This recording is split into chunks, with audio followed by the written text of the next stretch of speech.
작년 11월에 이어서 계시록이 말하는 7가지 복 중에 4번째 복을 중심으로, 그리고 본문의 옷을 중심으로 예수님이 입으신 옷, 순종의 옷이라는 제목으로 말씀을 전하겠습니다. 이 본문은 천국 성도가 입고 있는 옷을 세마포 옷이라고 말합니다. 세마포 옷의 의미를 본문이 성도의 옳은 행실, 그 실천이라고 말해요.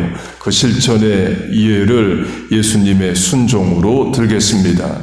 빌립보서 2장은 예수님의 탄생과 삶, 십자가의 죽음 모두를 순종, 복종으로 말합니다. 같이 읽겠습니다. 시작. 그는 근본 하나님의 본체시나 하나님과 동등됨을 취할 것으로 여기지 아니하시고 오히려 자기를 비워 종의 형체를 가지사 사람들과 같이 되셨고 사람의 모양으로 나타내사 나를 낮추시고 죽기까지 복종하셨으니 곧 십자가의 죽음이라. 출생사건과 죽음사건, 십자가사건 모두를 복종, 순종이라고 말합니다. 그리고 예수님의 출생과 십자가 중간의 삶도 다 순종의 삶이셨습니다. 십자가가 대표 증거입니다. 겟세마네 동산 기도가 말하듯이 나의 뜻대로가 아니라 하나님 뜻대로 이루어지기를 간구하시고 십자가를 지십니다. 그리고 공생의 이전의 30년간의 삶도 순종의 삶이셨어요. 특별히 육신의 부모에게 순종하십니다. 하나님의 본체이신 예수님이 사람에게 순종하셔요. 누가복음 3장을 보면 예수님이 12살 때 이야기를 말해줍니다. 예수님과 부모님과 친족들이 유월절 절기를 지키기 위해서 나사렛에서 예루살렘으로 갑니다. 나사렛은 이스라엘 북부고 예루살렘은 중부입니다. 먼 거리를 이동해요. 유월절이 끝나고 가족 친족들이 다시 나사렛으로 올라갑니다. 그런데 예수님은 가족을 따라가지 않고 예루살렘에 남아서 성전에서 율법학자들과 대화를 하셨어요. 가족들이 그걸 모르고 나사렛으로 가다가 12살 예수님이 없어진 것을 알고 다시 예루살렘에 와서 성전에서 예수님을 찾게 됩니다. 그때 예수님의 어머니 마리아가 왜 이렇게 했느냐, 바꿔 말하면 왜 부모를 따라 나사렛으로 안 왔느냐를 이제 물으셔요. 그때 예수님이 내가 아버지 집에 있어야 된다. I must be in the Father's house로 예루살렘 성전이 내 아버지의 집이고 I must, 내가 여기 있어야 된다 라고 말씀을 하셔요. 마리아는 12살 예수님의 말을 이해를 못합니다. 깨닫지 못하더라. 그 말은 마리아가 12살 예수님에게 나사렛으로 가야 된다라고 말했다는 거죠. 예수님은 순종하여 부모를 따라 나사렛으로 가십니다. 예수께서 함께 내려가사 나사렛에 이르러 순종하여 받드시더라. He was obedient to them. I must로 예수님은 성전에 계셔야 합니다. 그러나 인간 부모가 이해를 못하고 나사렛으로 가자 할 때 예수님은 순종하셨다는 거예요. 예수님이 순종하셨다는 헬라어는 같은 누가복음 안에서 먼저 마리아에게 쓰입니다. 천사가 처녀 마리아에게 나타나서 성령으로 잉태하게 될 것이고 아들을 낳을 것이다. 하나님은 능치 못할 일이 없다라고 말을 해줍니다. 인간적으로는 마리아가 이해가 안 됩니다. 처녀인데 갑자기 임신이 된다는 거예요. 그리고도 당시 율법에 의하면 죽을 수 있는 위험한 일입니다. 가늠하다가 현장에서 붙잡힌 여자가 돌에 맞아 죽기 직전까지 가죠. 마리아도 그렇게 될 수 있는 겁니다. 그래서 같은 내용을 다루는 마태복음을 보면 약혼자 요셉이 조용히 끊고자 한지라 가 나와요. 곧 이해도 안 되고 위험한 일이기도 합니다. 그러나 마리아는 순종합니다. 마리아가 이르되 주의 여종이오니 말씀대로 내게 이루어지이다. 순종하겠다는 거죠. 마리아가 이해가 돼서 순종하는 게 아닙니다. 명령자가 하나님이셔서 순종하는 거예요. 우리의 순종도 그와 같습니다. 이해가 돼서 상황 형편이 맞아서 문화 가치관에 부합돼서 순종하는 게 아닙니다. 명령하신 분이 하나님이셔서 순종하는 겁니다. 여러분 믿습니까? 예수님이 그런 순종의 본을 보여주십니다. 육신의 부모가 예수님을 이해를 못합니다. 그러나 하나님이 12살 예수님에게 명하시는 것은 사람 부모에게 순종하라 이에요. 예수님은 순종하여 육신의 부모를 받드십니다. 곧 하나님이 순종하라고 붙여주신 사람에게 순종하는 것도 하나님에게 순종하는 겁니다. 그걸 모세와 여호수아로 예를 들겠습니다. 여호수아 1장 1절 여호와의 종 모세가 죽은 후에 여호와께서 모세의 종 여호수아에게 말씀하여 이르시되 모세는 하나님의 종이라 부르고 여호수아는 모세의 종이라고 부릅니다. 물론 여호수아도 하나님의 종입니다. 그러나 하나님이 여호수아에게 주신 명령은 모세를 돕는 종이 되라 이에요. 그러면 모세에게 순종하는 것이 하나님께 순종하는 것이 됩니다. 사람에 대한 순종이 하나님에 대한 순종인 차원이 있다는 거예요. 모세가 여호수아를 데리고 시내산에 올라갑니다. 올라가다가 잠깐 멈춰서 Stay here. 너는 여기 멈춰 나를 기다리라 명합니다. 그리고 모세 혼자서 올라가요. 중요한 점은 며칠 있다가 내려온다는 말을 안 해주고 올라갑니다. 결국 40일 지나서 내려옵니다. 그 말은 여호수아가 40일을 기다렸다는 거죠. 40일은 엄청난 시간입니다. 예를 들어 한 10일 정도 기다렸을 때 여호수아에게 이런 생각 들 수 있습니다. 왜 모세가 안 내려올까? 변고가 생긴 게 아닐까? 올라가 봐야 되나? 그런 생각 얼마든지 할 수 있죠. 그러나 여기서 기다리라는 명령에 순종해서 40일을 그 자리를 지킵니다. 여호수아도 순종의 사람이에요. 또 모세가 여호수아에게 칼을 들고 전쟁에 나가라 명합니다. 여호수아는 순종합니다. 성경시대나 지금이나 전쟁에는 KIA, Killed in Action, 작정 중 사망, 사고가 있습니다. 여호수아 목숨 걸고 순종합니다. 그게 되니까 순종의 사람이니까 하나님이 모세를 이어서 여호수아를 지도자로 삼으신 거죠. 여호수아도 이해가 다 돼서 순종하는 게 아닙니다. 하나님의 명령이 모세를 도우라 였기 때문에 모세의 명령에 순종한 겁니다. 미국이 우리 자녀들이 순종의 가치와 능력을 모릅니다. 학교에서 우리 자녀들에게 부모님에게 순종하라 이런 거 안 가르칩니다. 또 학생들끼리 우리 자녀들끼리 이야기할 때 너 부모님에게 순종하냐? 그래 나 순종하고 살아. 훌륭하다. I want to copy you. 이런 말 안 하고 삽니다. 학교에서 많은 지식을 가르치지만 부모에게 순종하라를 안 가르칩니다. 심지어 미국 공립학교 교육에 윤리와 도덕 교육이 없습니다. 한국에는 초등학교 때 도덕 가르치고 중학교 때 윤리를 가르칩니다. 최소한의 사회 질서, 개인 양심 이런 거 가르쳐요. 그러나 미국은 안 가르칩니다. 오직 교회만 honor your parents, obey your father and mother 부모에게 공경하라를 교회만 가르칩니다. 그러면 인간 부모가 완벽하고 온전해서 하나님은 부모에게 순종하라 명하셨느냐? 그렇지 않죠. 부모가 왜 부모겠어요? 부족하고 모자란 인생이 부모인 겁니다. 그러나 그런 부족하고 모자란 사람에게 순종하면서 하나님께 대한 순종을 배우는 겁니다. 곧 하나님이 명하신 것은 부모에게 순종하라 이에요. 그런데 어떤 자녀가 나는 온전하시고 완벽하신 하나님에게만 순종하고 부족하고 모자란 인간 부모에겐 순종 안 하겠다. 하나님 그걸 원하시지 않습니다.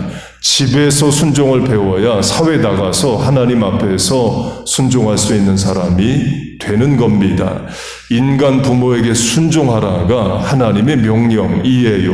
12살 예수님 그 순종을 실천하십니다. 예수님의 뜻은 I must로 성전에 있는 것이지만 부모가 나사렛에 가 가야 된다 하자 순종하여 받드십니다. 그렇게 예수님이 나사렛으로 가십니다. 그리고 30세까지 18년 동안 어떤 삶을 사셨는지 자세히 성경은 말하지 않습니다. 그러나 작은 단서 하나가 있습니다. 목수, 카핀터입니다. 이 복음서를 보면 예수님을 저가 목수의 아들이 아니냐 또는 저가 목수가 아니냐 Jesus the Carpenter로 목수라고 부릅니다. 카핀터로 번역된 헬라어는 artisan, 기능인과 빌더, 집 짓는 자, craftsman, 손기술자로 번역됩니다. 곧 나무만 다루는 게 아니라 돌도 다루고 집도 짓고 다양한 손으로 하는 일을 했다로 해석을 합니다. 그럼 어디서 일하셨느냐? 나사렛에서 일하셨느냐? 아닌 곳으로 해석을 합니다. 이유는 구약 성경에서 나사렛이 한 번도 안 나옵니다. 나다나엘로 하면 예수님이 나사렛 출신이라 하시자 무시하는 투로 나사렛에서 무슨 선한 것이 나오겠느냐, 인물이 나오겠느냐 이렇게 무시합니다. 그만큼 작은 도시고 시골 도시입니다. 지금도 예수님 때문에 유명한 도시지 이스라엘에서 작은 도시이에요. 성경학자들은 예수님 당시 나사렛 인구를 150명 정도로 봅니다. 많아야 200명, 300명으로 봐요. 예나 지금이나 150명, 200명 도시에는 일자리가 없습니다. 그래서 지금도 예전도 다 일자리 있는 도시로 사람들이 나가죠. 그래서 선교사들도 도시에 많이 가 있습니다. 성경 최대 선교사인 사도 바울로 하면 사도행전에 나오는 3번의 전도 여행의 도시들 이름 나옵니다. 다 당대의 대도시이에요. 그래서 바울 선교의 특징을 도시 선교로도 부릅니다. 지지난주에 콜롬비아에 가서 이제 6월 말에 우리 교회가 가는 선교사님도 만났고 또 그 지역에 또 다른 선교사님도 만났습니다. 그 다른 선교사님은 뉴저지 한인 1세 출신이고 동생과 아들 며느리가 뉴저지에 삽니다. 그분이 그 지역에서 17년을 사역했는데 올해 사역지를 옮긴대요. 이유는 더 많은 사람이 있는 도시로 간다였습니다. 그분의 주된 사역이 어린이 청소년인데 어린이 청소년도 도시에 많아요. 강조점은 예수님이 목수이신데 매일 나사렛의 일거리가 넘쳐나는 게 아니라는 겁니다. 그래서 성경학자들은 예수님이 나사렛에서도 일하셨겠지만 주변 도시에 가서도 일하셨을 것이다로 추측을 합니다.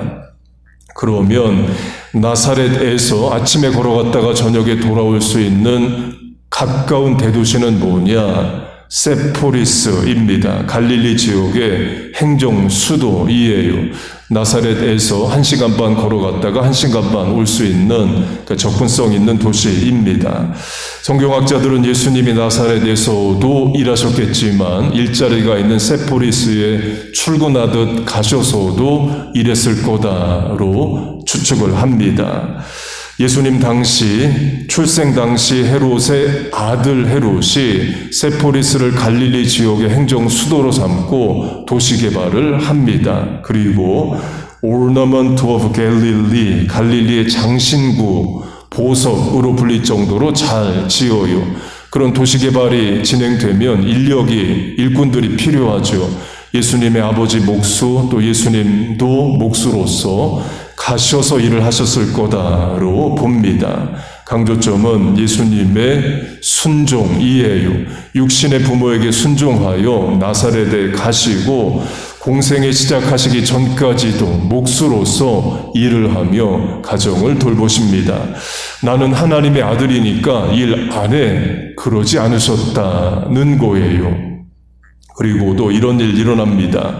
예수님의 육신의 아버지 요셉이 일찍 죽습니다. 근거는 예수님이 공생애를 시작하실 때 마리아의 아들이 아니냐로 불립니다. 주로 유대 사회에서는 아버지 누구의 아들이 아니냐 이렇게 불리는데 마리아의 아들로 불려요. 아버지 돌아가셨다는 거죠. 그리고도 예수님 십자가 지실 때 마리아만 십자가 밑에 옵니다. 예수님이 마리아를 제자 요한에게 맡깁니다. 남편이 있으면 제자에게 맡기질 않겠죠. 곧 예수님이 10대 후반이든 20대든 아버지가 돌아가십니다. 그러면 장남인 예수님이 가장이 되는 거예요. 브레드 어너, 일용할 양식을 보러 와야 하는 겁니다. 예수님 거기에 순종하십니다. 인류 구원의 사명자로 오셨지만 한 가정에 빵을 책임지는 일용할 양식을 얻는 일도 충성되이 하셨다는 거예요. 그렇게 예수님이 육신의 부모에게 순종하십니다. 그리고 30세 정도 되셨을 때에 공적 사역, 퍼블릭 미니스트리, 공생애를 시작하십니다. 하나님 아버지에게 순종하십니다. 십자가가 그거죠. 채찍질 맞으시고 가시면류관 머리에 쓰셔서 살이 찢겨 피가 나시고 나체로 옷이 다 벗겨지고 손과 발에 못이 박혀서 십자가를 지십니다. 나체로 십자가에 달리셨다 근거는 로마 군인들이 예수님의 겉옷은 4등분해서 나눠갖고 속옷은 통옷 원피스라서 한 명이 제비 뽑아 가져갑니다. 겉옷, 속옷 다 가져갔으면 나체인 거죠. 맨하탄 메트로폴리탄 뮤지엄에 가보면 나체로 십자가에 달리신 예수님 그림 많습니다. 곧 예수님이 육체적 고통과 더불어서 수치 가운데 십자가에 지십니다. 왜 그런 십자가를 지시게 되셨느냐? 이에요. 저와 여러분의 죄 문제를 해결하기 위해서입니다. 죄 지은 건 난데 죄의 값은 예수님이 그렇게 나를 대신해서 치르십니다. 빌립보서가 말하듯이 죽기까지 복종하셨으니까 그거예요. 그래서 우리는 어떻게 구원받았느냐의 답은 예수님이 순종하셔서입니다. 죽기까지 순종하사가 그걸 말합니다. 그렇게 우리를 위해 십자가 지신 예수님의 구원의 은혜를 찬송합니다.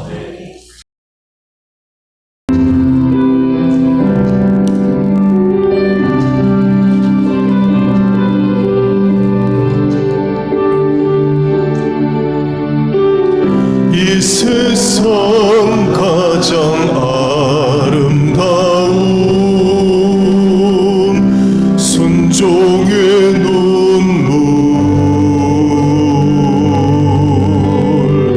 온 세상 다시 빛나게 한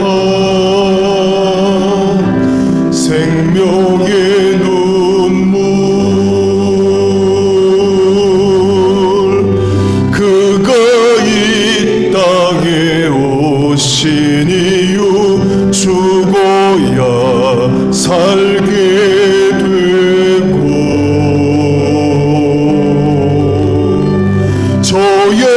저야만 승리하는 놀랍고 영원한 신비 지으신 그대로 회복시킨 우리의 창조주 그리스도 나의 길로 뜻 이루셨네 그가 이 땅에 오신 이유 이제 우리에게 맡겨진 그 소망 그 사랑 그 생명 아름답고 눈부신 십자가의 길 우리가 이 땅에 살아갈 이유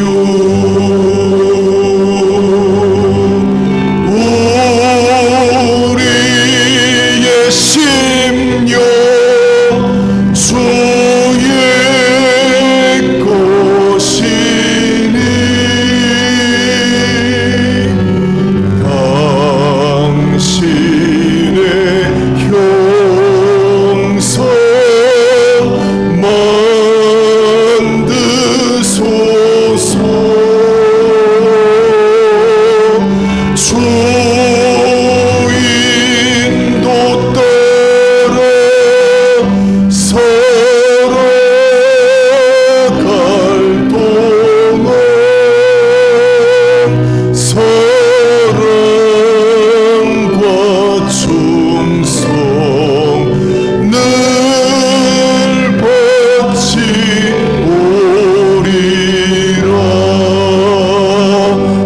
아멘. 우리 같이 통성으로 기도하겠습니다. 하나님 아버지, 하우스 오브 프레이어, 기도의 집에 나왔습니다. 살려고 하나님 앞에 나왔습니다. 예수님의 순종을 본받아 순종의 사람 되게 하여 주옵소서. 먼저 그의 나라와 그의 의를 구하고 내 뜻이 아니라 하나님의 뜻이 이루어지는데 내 인생이 사용되고 쓰임받는 사명자의 삶을 소망하게 하여 주시옵소서. 죄된 본성으로 안되오니 성령 하나님 시마다 때마다 우리의 생각과 판단과 자녀의 신앙서판들 붙잡아 인도하여 주옵소서. 남은 인생 옳고 바르고 사명 감당하며 살길 바랍니다. 한 번을 살아드려도 제대로 살고 천국 가기를 소망합니다. 하나님, 우리의 부모님, 배우자, 가족, 자녀들 그렇게 붙잡아 인도하여 주옵소서. 하나님께 순종하는 삶의 은혜와 복을 누리고 감사하며 기뻐하며 사는 우리들 되게 하여 주옵소서. 순종하여 하나님의 뜻을 이루고 약속의 복을 받는 우리들 다 될 줄로 믿습니다. 하나님, 오늘 이후로 우리의 삶이 변화되는 삶, 바뀌어지는 삶 되게 하여 주옵소서. 하나님, 기도합니다. 약속의 말씀을 붙잡아 믿습니다. 그 말씀 그대로 우리에게 이루어 주옵소서. 하나님이여, 내 기도를 들으시며 내 입의 말에 귀를 기울이소서. 여호와여, 오직 주께 내가 부르짖었사오니 아침에 나의 기도가 주의 앞에 달하리이다. 나의 괴로운 날에 주의 얼굴을 내게 숨기지 마소서. 주의 귀를 기울이사 내가 부르짖는 날에 속히 내게 응답하소서. 너희 중에 고난당하는 자 있느냐? 저는 기도할 것이요. 즐거워하는 자 있느냐? 저는 찬송할지라. 그러므로 내가 너희에게 말하노니 무엇이든지 구하고 기도하는 것은 받은 줄로 믿으라. 그리하면 이 모든 것을 너희에게 도하시리라. 환난 날에 나를 부르라. 내가 건지리니 내가 나를 영화롭게 하리로다. 그런즉 너희는 먼저 그의 나라와 그의 의를 구하라. 여호와여, 나의 기도를 들으시며 나의 부르짖음에 귀를 기울이소서. 내가 눈물을 흘릴 때에 잠잠하지 마옵소서. 여호와께서 내 간구를 들으셨으며 여호와께서 내 기도를 받으시리이다. 하나님 아버지, 우리의 기도에 간구에 응답하여 주시옵소서.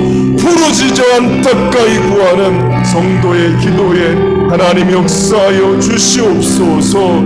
주여 은혜를 주옵소서.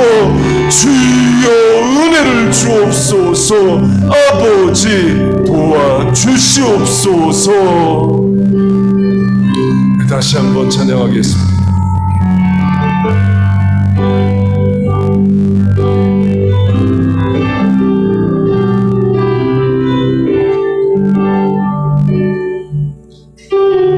이 세상 가장 아름다운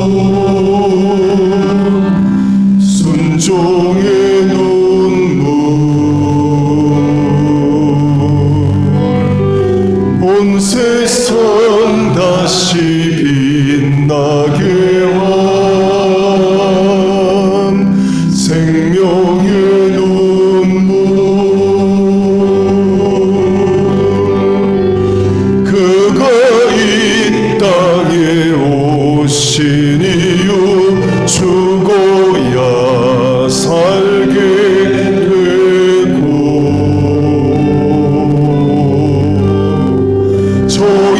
져야만 승리하는 놀랍고 영원한 신비, 지으신 그대로 회복시킨 우리의 창조주 그리스도, 십자가의 길로 아버지 뜻 이루셨네. 그가 이 땅에 오신 이유 이제 우리에게 맡겨진 그 소망, 그 사랑, 그 생명,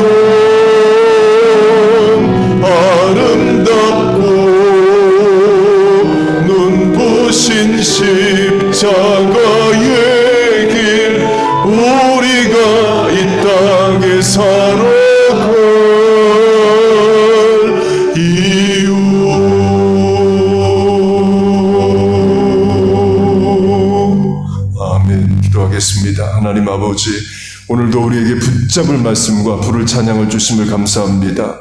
먼저 부모된 우리가 하나님께 순종하는 부모 되게 하여 주옵소서. 우리의 자녀들에게 말씀에 따라 부모에게 공경하는 순종의 영을 부어주시옵소서. 불순종의 시대에 순종의 성도들이 이기고 승리하는 역사가 있게 하여 주옵소서. 주의 전에 나올 때마다 우리의 상한 심령, 병든 몸, 멍든 가슴, 지친 영혼, 깨진 관계 해결하여 주시고 회복하여 주옵소서. House of Prayer, 기도의 집에 나와 부르짖어 간구했습니다. 우리의 기도에 응답하여 주시옵소서. 예수님의 이름으로 기도하옵나이다. 아멘.